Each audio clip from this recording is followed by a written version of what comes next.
Bună ziua tuturor și bine v-am regăsit la un nou videoclip. Haideți să vedem de această dată cu o singură variantă de răspuns care este motivul pentru care visați o anumită persoană. Haideți să vedem care este motivul pentru care visați o anumită persoană.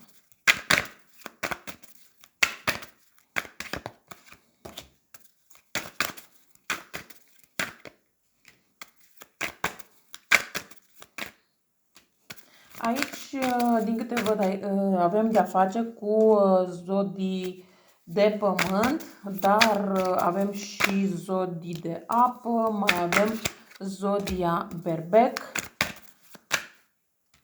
fecioară, capricorn. Capricorn am zis că e de pământ, dar da, sunt și două zodii de foc.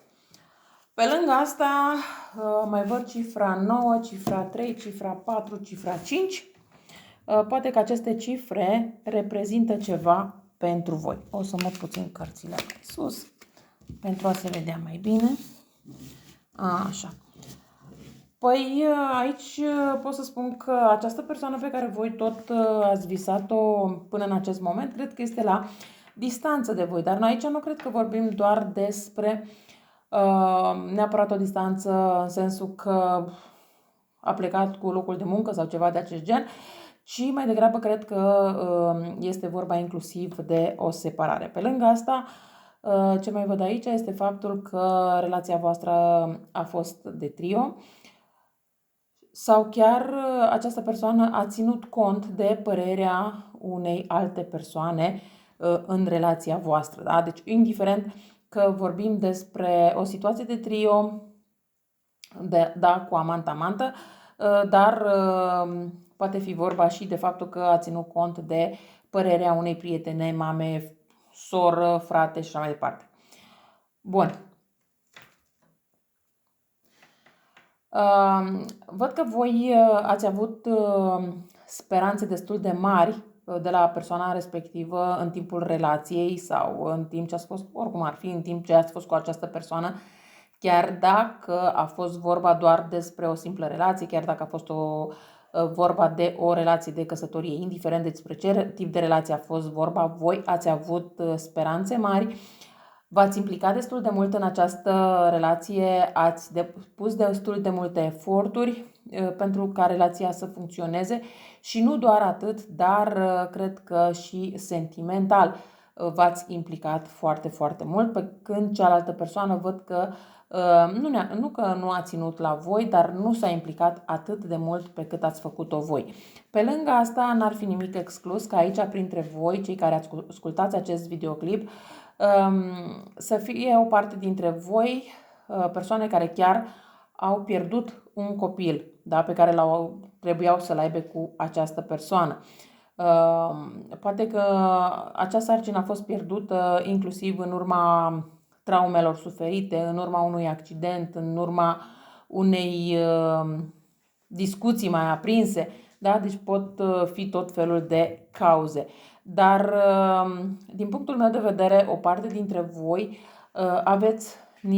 ați rămas cu niște semne la nivelul picioarelor. Da, poate să fie vorba de cicatrici, poate să fie vorba de, nu știu, este ceva acolo, poate ați avut, așa cum am zis, fiind vorba de un accident, poate să ați avut nevoie de o intervenție chirurgicală, da, și poate aveți stijă în picior sau ceva de genul. Da? Deci sunt fel și fel de situații. Țineți cont că este o etalare generală, nu personală și nu vi se poate potrivi tuturor.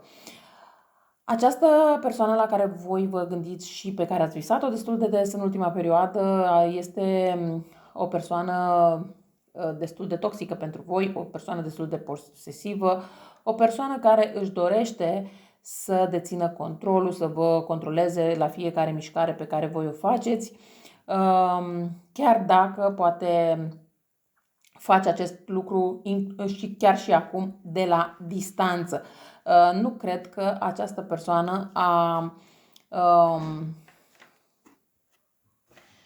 această persoană nu cred că a renunțat la voi în totalitate, chiar dacă sunteți despărțiți de această persoană poate chiar de 4 ani de zile sau poate chiar de 9, da? Deci nu are nicio importanță timpul de când v-ați despărțit de această persoană, pentru că această persoană, chiar dacă nu comunică cu voi, asta nu înseamnă că nu vă urmărește pe rețelele de socializare.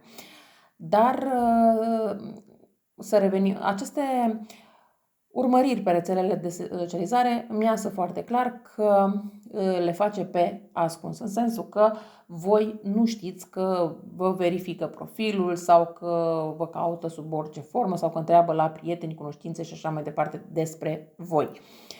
Chiar dacă o să spuneți n-are cum că m-a blocat, l-am blocat și așa mai departe, și-a putut face un cont fals și cât să vă poată urmări.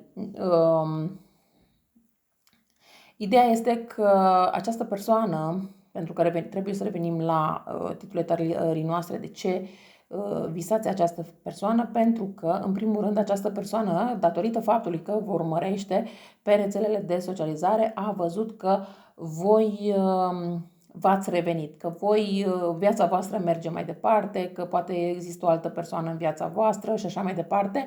Și cumva această persoană are destul de multe remușcări din acest punct de vedere. De ce? Păi, în primul rând, pentru că această persoană se gândește, păi uite, putea să-mi fie mie bine lângă persoana asta, dar de fapt acum are pe altcineva și bine persoanei respective și că ar fi mai bine să mă întorc și așa mai departe. Această persoană se gândește destul de serios la o reîntoarcere în viața voastră, însă este destul de conștientă că va fi tratat sau tratată cu spatele. Nu cred că această persoană în tot acest timp de când sunteți despărțiți nu a încercat într-un fel sau altul să vă contacteze, să ia legătura cu voi, chiar dacă v-a propus doar o mică întâlnire, o mică discuție, indiferent sub ce formă, dar chiar dacă a fost un simplu mesaj, dar a încercat.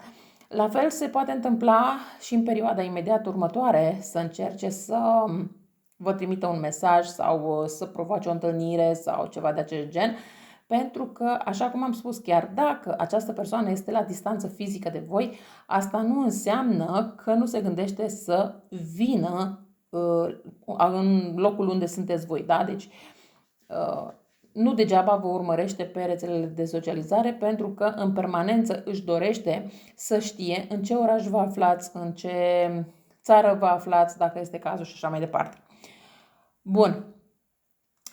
Pe lângă asta, această persoană, așa cum am spus, se documentează. Se documentează în sensul de... nu că se documentează din cărți să înțeleagă unde a greșit și de ce a greșit, ci se încearcă să afle cât mai multe lucruri despre voi. N-ar fi nimic exclus aici dacă această persoană cere sfatul unei persoane care face în tarot sau poate că inclusiv această persoană face în tarot. Și în momentul în care face pașii respectivi, îi face doar în momentul în care consideră că este în siguranță, în siguranță în sensul că dacă vine și vă contactează, voi nu veți refuza persoana. Adică această persoană nu face pașii la întâmplare, nu îi face într-un mod haotic. Cred că este genul de persoană care gândește foarte mult, își calculează pașii destul de mult și, așa cum am spus, nu îi face la întâmplare. De ce nu vrea să-i facă la întâmplare? Pentru că își dorește să existe o împăcare între voi doi, indiferent dacă această împăcare este la distanță sau să fiți cât mai aproape unul de celălalt. Da? Pentru această persoană este foarte important, în prima parte, de a lua legătura cu voi, de a comunica cu voi, pentru a avea un oarecare control în viața voastră.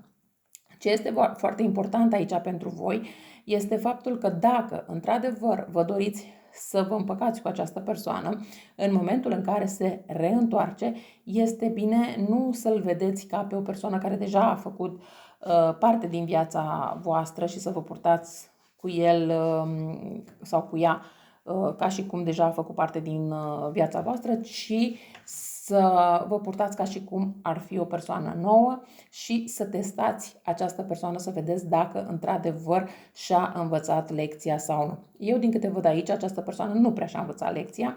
Este o persoană destul de vulcanică, este o persoană destul de posesivă și în destul de multe cazuri este o persoană destul de narcisistă. Este genul de persoană care, indiferent dacă cât de mult ține la voi, mai mult ține la propria persoană, dar într-un sens egoist, în sensul că, indiferent de schimbările pe care ar trebui să le facă pentru a fi în continuare cu voi, nu își dorește să facă schimbările respective, considerând că ceea ce face este foarte bine și nu are de gând să schimbe, chiar dacă vouă lucrul respectiv vă face rău. De asta v-am spus, aici trebuie să aveți un pic de atenție din acest punct de vedere. Da, puteți începe ceva nou cu această reîncepe, da? Ceva nou cu această persoană, însă nu durează foarte mult timp, maxim 5 zile, 5 săptămâni, ceva de acest gen, și această persoană își va da din nou arama pe față. Va fi din nou acea persoană posesivă, agresivă, verbal, poate chiar și fizic, cu voi. Această persoană nu lasă agresivitatea deoparte. Din punctul meu de vedere, această persoană este toxică pentru voi. Așa cum am spus, a existat o situație de trio și să nu vă imaginați că dacă această persoană se reîntoarce acum, acea situație de trio nu va exista, va exista în continuare. Ca și concluzie la această etalare, de ce visați această persoană? Păi visați această persoană pentru că își dorește o reîntoarcere în viața voastră, se gândește din ce în ce mai mult la voi, se gândește cum să facă, cum să procedeze pentru a veni din nou în viața voastră, însă în momentul reîntoarcerii nu va fi o situație de că își cere scuze, pentru că este genul de persoană care consideră că dacă își cere scuze se umilește și atunci bineînțeles că vine ca și cum nimic nu s-ar fi întâmplat, sau poate că nu doar atâta, dar mai face și pe victima. Da? Că din vina voastră s-a întâmplat, că dacă voi nu erați, mai știu eu cum, lucrurile ar fi mers într-o altă direcție și așa mai departe. N-ar fi nimic exclus să vă spună că poate din cauza voastră nu s-a căsătorit cu voi sau din cauza voastră a avut o altă relație pentru că voi nu i-ați îndeplinit nu știu ce dorință sau nu i-ați spus mai știu eu ce vorbe și așa mai departe. Cumva această persoană va încerca să dea vina pe voi, dar bineînțeles că aici fiecare dintre voi trebuie să fie atent sau atentă la pașii pe care îi face în momentul în care această persoană revine. Eu cam atât am avut de spus pentru voi, vă mulțumesc că m-ați ascultat și vă doresc o seară cât mai frumoasă. La revedere!